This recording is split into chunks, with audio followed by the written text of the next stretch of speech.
मान लीजिए अगर आपको एक घर बनवाना है इंडिया में, ठीक है, तो आपको कितनी मेहनत करनी पड़ेगी और कितने साल तक कितना पैसा सेव करना पड़ेगा। जैसे मान लीजिए आजकल जिस हिसाब से रेट है इंडिया का, उस हिसाब से एवरेज घर अगर आपको बनवाना है तो 30 से 35 लाख रुपए आपको लगेंगे, आपका 2 बेडरूम का घर बन जाएगा। तो अगर आपका मतलब एवरेज सैलरी पकड़ के चले, आगे आपकी 2000 सैलरी है, तो आपको तकरीबन 14 से 15 साल आपको लगेंगे। अगर आपकी 2000 सैलरी है तो 20,000 रुपये आपने अगर सेव किया, जो बनता है 800 रियाल यहाँ का, 14 से 15 साल आपको लगेंगे 20,000 के हिसाब से, ठीक है। तो आपके 15 साल में वो बनते हैं 36 लाख रुपए। हो सकता है आने वाले टाइम में वो 50 लाख की कीमत हो जाए। जब आप घर बनवाओगे, आप जहाँ से सेव करोगे उसके बाद आप घर बनवाओगे तो हो सकता है वो 50 लाख की कीमत हो जाए। मेन चीज़ आपको जहाँ पे लेके आना था कि मेन चीज़ ये थी कि जैसे कि आपको आपका अभी भी दिमाग, आपका जो विज़न है वो भी आपका अभी भी जो है घर बनवाने का है। तो अगर आप थोड़ा यहाँ पे स्मार्ट तरीका चूज़ कर सकते हो। जैसे कि अगर आपको आने वाले टाइम में आपको घर बनवाना है, आप 14 से 15 साल आप मेहनत करोगे, ठीक है। तो बात यह है कि अगर आप 20,000 रुपये जो आप सेव कर रहे थे, अपने पास रख रहे थे, ठीक है, वही पैसा अगर आप कोई ETF, mutual fund, index fund या कहीं भी आप इन्वेस्ट कर देते, 20,000 रुपये आप हर महीने बचा रहे थे, ठीक है, आप 20,000 रुपये बचाते और 20,000 रुपये आप हर मंथ उसको इन्वेस्ट कर देते।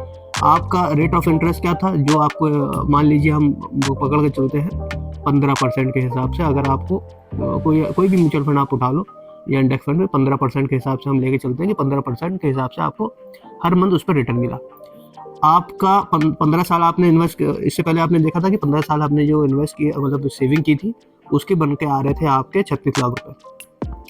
अब जो आपका यहाँ पे जो स्मार्ट तरीका है, जो स्मार्ट लोग क्या करते हैं कि जैसे आपको आने वाले टाइम में कोई चीज़ अचीव करनी है, तो आज के हिसाब से वो सेविंग करना शुरू कर देते हैं। और वो सेविंग ऐसे नहीं करते कि अपने पास रखा हुआ पैसा होगा, ठीक है, वो उठा के अपना कोई भी म्यूचुअल फंड, इंडेक्स फंड या ETF कहीं भी डाल देते हैं, जहाँ से उनको 15% के 15-16% अपने परसेंटेज के हिसाब से उनको रिटर्न मिल जाता है, वो थोड़ा बहुत देख के, ठीक है।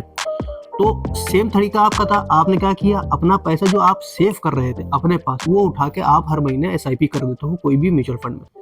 तो उस हिसाब से अगर आप 20,000 रुपये हर महीने सेव कर रहे हो 15% के हिसाब से, 15 साल तक आपका जो अमाउंट बन के आया वो क्या आया, आपने 36 लाख रुपए अभी भी सेव किया। आपका जो विजन था, जो आपने सोचा था 15 साल पहले, वही आपका सेम विजन है। मगर आपने क्या स्मार्ट तरीका क्या चूज किया, वो आपने पैसा अपने पास न रख के कहीं इन्वेस्ट कर दिया, ठीक है।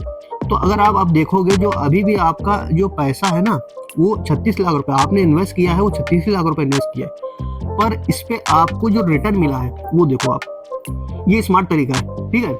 अब जो रिटर्न आपको मिला है इस पे आप, ये स्मार्ट तरीका है, ठीक है। वो आपने सेम चीज किया। आपने क्या किया, आपने हर महीने 20,000 रुपये इन्वेस्ट किए, 15% का आपको रिटर्न मिला। इस पे स्मार्ट तरीका क्या, 15% आपको रिटर्न मिला। 15 साल तक आपने इन्वेस्ट किया। जैसे आप पहले मेथड में कर रहे थे, आपने सेकंड मेथड में ऐसे किया, बस आपने इसको इन्वेस्ट किया, अपने पास नहीं रखा है। टोटल अमाउंट आपका बन रहा है 36 लाख रुपए। अब उस पर आप रिटर्न देखो, रिटर्न आपका कितना बना है, 47 लाख रुपए। ये स्मार्ट तरीका है। ये स्मार्ट लोग जो होते हैं ना, जो इन्वेस्टमेंट को जानते हैं, कंपाउंडिंग समझते हैं कि उसका मैजिक क्या होता है, वो लोग क्या करते हैं कि ये करते हैं, ठीक है। तो उनका जो अमाउंट बन के आया उस पर रिटर्न कितना मिला। आप पहले मेथड में 36 लाख रुपए खाली सेव कर रहे थे कि आपको सेव करना है, घर बनाना है, ये करना है, ठीक है। मगर आपने दूसरा मेथड क्या चुना, वो आपने चुना स्मार्ट वाला। तो आपका जो टोटल अमाउंट बना वो बना है क्या है, 1,30,00,000। सेम मेथड आपने क्या किया है, आपका एक माइंडसेट था कि आपको घर बनवाना था, आपने 14 साल 15 साल इन्वेस्टमेंट किया। अगर अभी भी आप जो इन्वेस्टमेंट आपने किया है उसको अगर आप बनवा भी लोगे, आपने मान लीजिए आपने क्या बताया था कि हो सकता है कि वो जो कीमत आज 36 लाख की है वो हो सकता है 50 लाख। अगर आप 50 लाख अभी भी निकाल लोगे इसमें से, तब भी आपका पैसा इस पर पड़ा रहेगा और ये ग्रोथ होता रहेगा।